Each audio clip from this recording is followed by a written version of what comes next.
Hey guys, welcome to On My Shelf. Today I'm talking about two middle grade novels that were huge, thick reads, but actually go really fast because they have very engaging illustrations. I've been a little obsessed lately with the middle grade author Brian Selznick. He's not actually just an author. He's an author illustrator for middle grade, which isn't a common combination when you start moving into books for older grades, unless it's a graphic novelist. But Selznick isn't that either. He has a very unique style with his books, both prose and picture. I was first introduced to Selznick back when I read his The Invention of Hugo Cabret, which was released in 2007 and was turned into a movie in 2011. This book is aimed at 8 to 12-year-olds, but is 533 pages.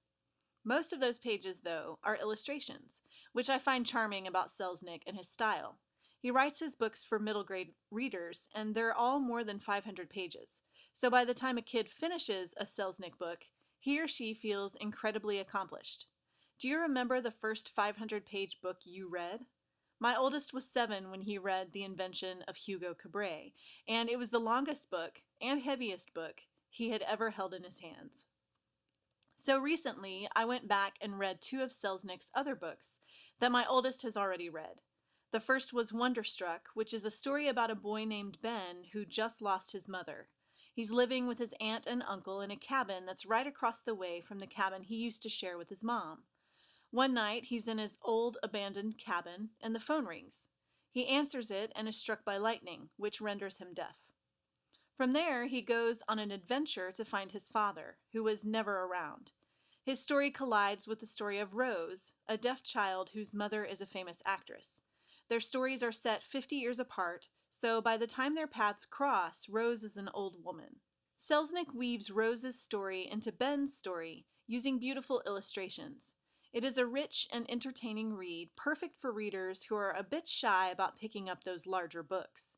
The pictures make the book feel as if the reading is much easier than it first appears. Selznick's other book was The Marvels, which was released last year. It begins with Selznick's characteristic illustrations, telling the story of a theater family. It then switches to prose for the story of Joseph Jervis and Albert Nightingale. Joseph runs away from his private school and goes to London to seek refuge with the uncle he's never met. The house where his uncle stays is cloaked in mystery. Selznick is a master at keeping his readers turning the pages, whether to see his brilliantly executed drawings or to find out what happens next. The Marvels touched on themes like forgiveness, moving on with life after tragedy strikes, and doing something about changing your life if you don't like the way it's playing out. Selznick's characters are rich with their own backstories, and even though Uncle Albert is a bit difficult to get to know, readers will identify with him once he opens up.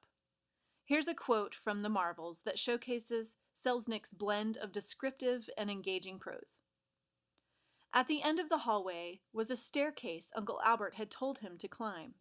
But to his right, just beyond the painted shipwreck, were shiny black double doors that opened into the dining room he'd seen from the street. Inside, the fire hissed and snapped and cast flickering shadows across the glossy green walls. Joseph couldn't help himself.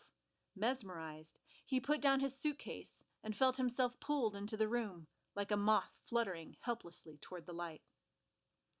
I enjoyed both of these books because while they were simplistic reads, it took quite a lot of imagination to dream them up, and the illustrations made the books charming and lovely.